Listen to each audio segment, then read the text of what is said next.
Hello అండి, welcome to profit master. ఇక ఈరోజు ఈ వీడియోలో మనం 3 స్టాక్స్ గురించి మాట్లాడుకుందాం.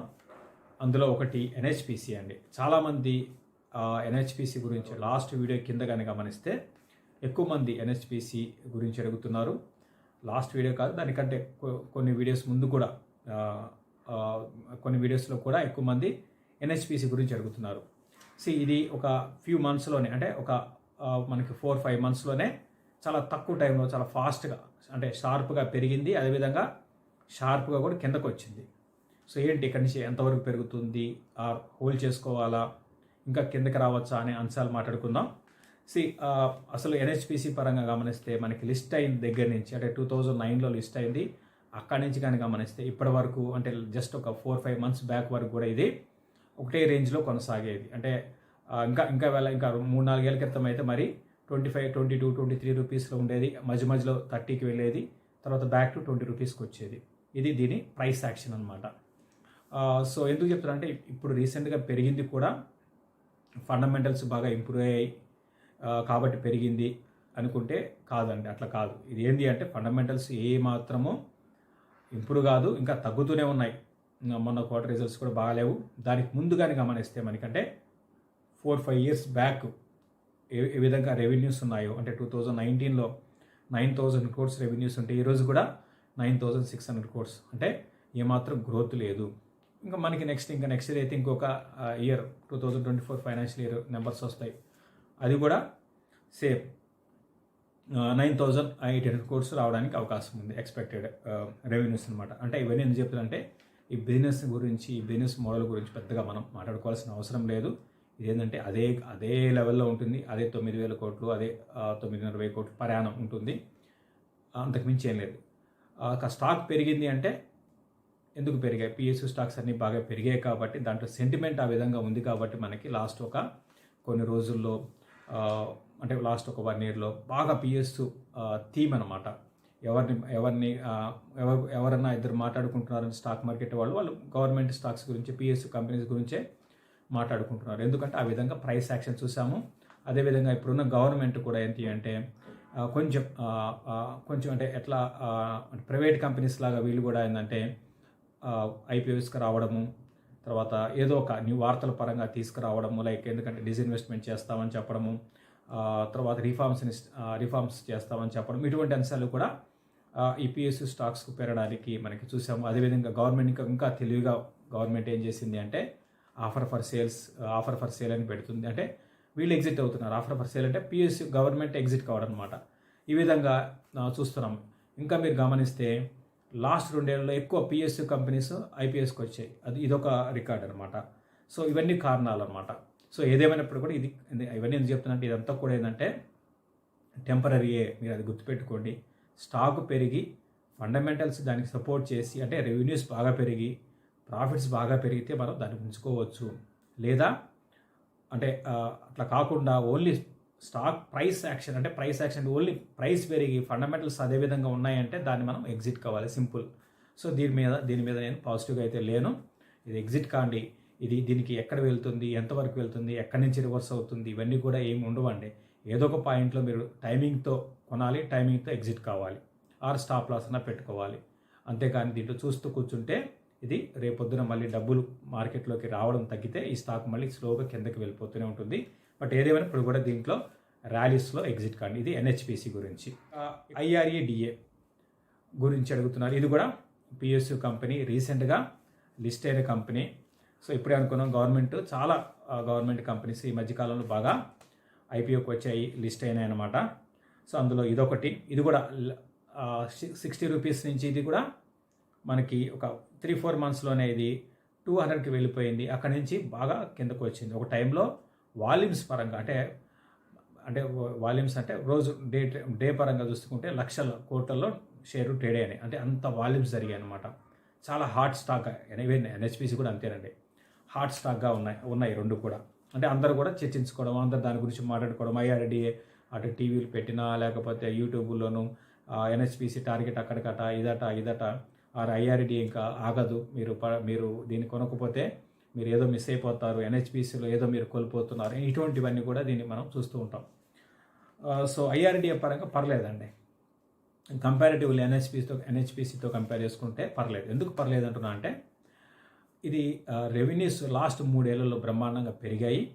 తర్వాత వీళ్ళు బిజినెస్ మోడల్ అంటే సింపుల్గా చెప్పాలంటే ఇది రెన్యూబుల్ ఎనర్జీని ఎంకరేజ్ అంటే పవర్ జనరేషన్ చేసే కంపెనీస్ ఏవైతే ఉంటాయి అంటే చేయాలనుకున్న వాళ్ళు, బిజినెస్లోకి ఎంటర్ అయ్యాలనుకున్న వాళ్ళు, ఆల్రెడీ ఎగ్జిస్టింగ్ ఉన్న వాళ్ళకి వీళ్ళు సపోర్ట్ అంటే వీళ్ళు ఏం చేస్తారంటే డబ్బులు ఇవ్వడము, అంటే ఫైనాన్స్ చేస్తారు, డబ్బులు ఇవ్వడం, ఫండింగ్ చేస్తారనమాట. Solar power, wind power, hydro power వీళ్ళు ఫండింగ్ చేస్తారనమాట. సో దట్ ఏంటంటే ఆ ఇండస్ట్రీ పరంగా బాగుంటే ఇది కూడా దీనికి మంచి గ్రోత్ ఉంటుంది, ఎక్కువ మనకి రెవెన్యూస్ పెరుగుతూ ఉంటాయి. అంటే లైక్ వీళ్ళు లోన్స్ కూడా మనం చూస్తే లాస్ట్ 2 ఇయర్స్లో చాలా లోన్స్ వీళ్ళు లోన్స్ కానీ తర్వాత డిస్బర్స్మెంట్ కానీ లాస్ట్ 2 ఇయర్స్లో ఎక్కువైనాయి అనమాట. కాబట్టి ఏంటంటే ఓవరాల్గా కంపెనీ మీద నేను పాజిటివ్గా ఉన్నాను. అదేవిధంగా అసెట్ క్వాలిటీ కూడా మనకి ఇంప్రూవ్ అయింది.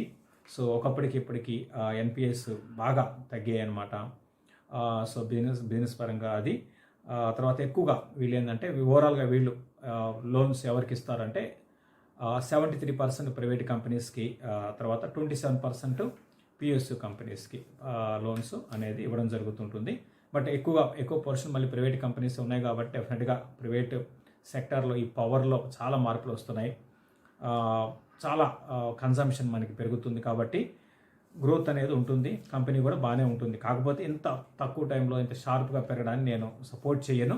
బట్ ఏదేమైనప్పుడు కూడా ఇది కూడా అగైన్ మీరు ట్రేడింగ్ పరంగా నిర్ణయాలు తీసుకోవాలి అనుకుంటే ఖచ్చితంగా దీంట్లో ఏదో ఒక టైంలో ఎగ్జిట్ కావాలి.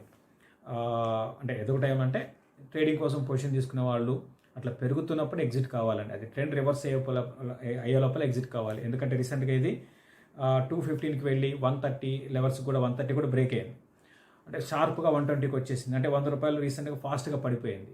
సో ఎవరు ఎక్కడ కొనాలి, ఎక్కడ అమ్మాలి, ఇటువంటి కన్ఫ్యూజన్ ఎక్కువ ఉంటాయి. కాబట్టి ఏంటంటే మీరు దీన్ని ఎర్లీగా మీరు ఐడెంటిఫై చేయాలి ట్రెండ్ని, ట్రేడింగ్ పరంగా చెప్తున్నాను. అట్ ద సేమ్ టైం ఎగ్జిట్ని కూడా మీరు ఎర్లీగా తీసుకోవాలి. మీరు ఎగ్జిట్ అయిన తర్వాత అది ₹100 200 పెరిగినా మీకు అనవసరం. మీరు ప్రాఫిట్లో ఎగ్జిట్ అయ్యారా లేదా, ఈ రెండే మీకు కావాల్సింది. ఇంకా ఇన్వెస్ట్మెంట్ పరంగా అంటారా, దీన్ని ముందు కొనుక్కోవడం బెటర్ అండి. ఏదైనా ఫండమెంటల్గా స్ట్రాంగ్ ఉన్న కంపెనీని ఎర్లీగా ఐడెంటిఫై చేసి కొనాలి. బట్ ర్యాలీలో 200లో కొన్న వాళ్ళ పరిస్థితి ఏంటి అంటే ప్రస్తుతానికి హోల్డ్ చేయండి. ప్రస్తుతానికి పిఎస్సి హవా ఉంది, ఇంక కొన్ని రోజులు కొనసాగవచ్చు, మనకి ఎలక్షన్స్ వరకు కొనసాగవచ్చు. ఒకవేళ మీరు మరీ లాంగ్ టర్మ్ ఉండలేను అంటే ఎగ్జిట్ కాండి, ర్యాలీస్లో ఎగ్జిట్ కాండి మీ రేటుకి వచ్చినప్పుడు ఒకవేళ వస్తే. అయితే నేను అనుకోవడం ఏంటంటే ఇప్పుడు ఇమీడియట్గా అంటే ఓవరాల్గా మీడియం స్మాల్ క్యాప్లో ఈ సెల్లింగ్ అనేది ఎక్కువైంది కాబట్టి ఇమీడియట్గా భారీగా పెరగకపోవచ్చు, రేంజ్ బౌండ్లోనే ఉండే అవకాశాలు ఉన్నాయి. ఓవరాల్గా ఐఆర్ఈడి మీద నేను పర్లేదు పాజిటివ్గానే ఉన్నాను. అంటే నేను దీన్ని కొనమని చెప్పడం లేదు, మీరు అడుగుతున్నారు కాబట్టి ఓకే అని చెప్తున్నాను, అంతేగాని దీన్ని కొనమని మాత్రం ఎవరికి ఫ్రెష్ బయింగ్ అయితే ఎవరికి నేను చెప్పడం లేదు. ఇది ఐఆర్ఈడిఏ. తర్వాత ఇంకొక స్టాకు, ఇంట్రెస్టింగ్ స్టాక్ ఏంటంటే బజాజ్ ఫైనాన్స్ అండి. అంటే ఈ మధ్య ఎక్కువ మంది దీన్ని గురించి అడగటలేదు. కాకపోతే ఒకప్పుడు ఇది ఎవరు ఎక్కడ కొన్నా కూడా అందరికీ మంచి రిటర్న్స్ లాస్ట్ ఒక 15 ఏళ్లలో ఇచ్చింది, 16 ఏళ్లలో ఇచ్చింది అనమాట. ఎవరు ఎక్కడ కొన్నా కూడా ఇచ్చింది. అంటే లాస్ట్ ఒక 2 ఇయర్స్ పక్కన పెడితే, 1.5 ఇయర్ పక్కన పెడితే. సో ఏమైంది బజాజ్ ఫైనాన్స్ ఎందుకు లాస్ట్ 1 ఇయర్లో బాగా వీక్గా ఉంది. రీసెంట్ అంటే 52 వీక్ హై కానీ గమనిస్తే 8,200, ఈ రోజు కానీ గమనిస్తే 6,900, దగ్గర 7,000, 5,500 కూడా వచ్చిందనమాట. ఎందుకు ఏమైంది? బజాజ్ ఫైనాన్స్ అంటే మీరు ఫస్ట్ మనం చూడాల్సింది బిజినెస్ పరంగా ఎటువంటి మార్పులు వస్తున్నాయి. ఒకప్పుడు బజాజ్ ఫైనాన్స్ అనేది ఒక ట్రెండ్ హిస్టరీని క్రియేట్ చేసింది.